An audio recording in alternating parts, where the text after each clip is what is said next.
Hello सांग मैंने चलतु वेलकम करुँ आज आउ एक फ्रेश वीडियो को। तो आज प्रश्न उत्तर पंचम क्लास भूगोलर किछिटा इंपोर्टाट प्रश्न। तो डेरी न करके चलतु आलोचना करबा आज प्रथम प्रश्नटी। तो आज प्रथम प्रश्नटी होउछि पृथ्वीर आकार केमिति। कहले देखि सांग माने आम पृथ्वी तार आकार केमिति। ऑप्शन ए चतुर्भुज, ऑप्शन बी गोलाकार, ऑप्शन सी आयतकार। तार सठिक उत्तरटी कौन हम ना आम पृथ्वीर आकार होउछि गोलाकार। तो ऑप्शन बी यार राइट आंसर गोलाकार। बुझेला। 2 नंबर प्रश्नटी होउछि पृथ्वी उपरे सबुठु बड़ महासागर केउंटी।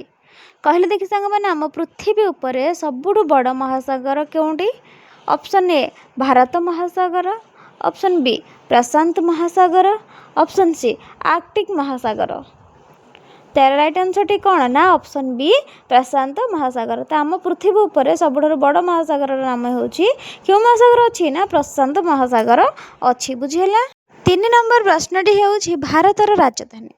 भारतर राजधानी केउंटी।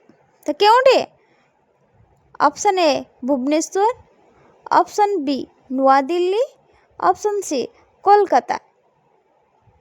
तार राइट आंसर टी होउछि कौन ना ऑप्शन बी नुआ दिल्ली। तो भारतर राजधानी होउछि नुआ दिल्ली। बुझिएला। 4 नंबर प्रश्नटी होउछि मानचित्र रे नील रंग को कौन बोली दर्शा जाए। आमर जो मानचित्र अच्छी मानचित्र रे नील रंग को कौन बोली दर्शा जाए। कौन ना ऑप्शन ए जल, ऑप्शन बी जंगल, ऑप्शन सी माटी। तो कौन बोली दर्शा जाइछि ना यार राइट आंसर टी होउछि ऑप्शन ए जल। तो मानचित्र रे नील रंग को हमर जल बोली दर्शा जाइछि। बुझिएला।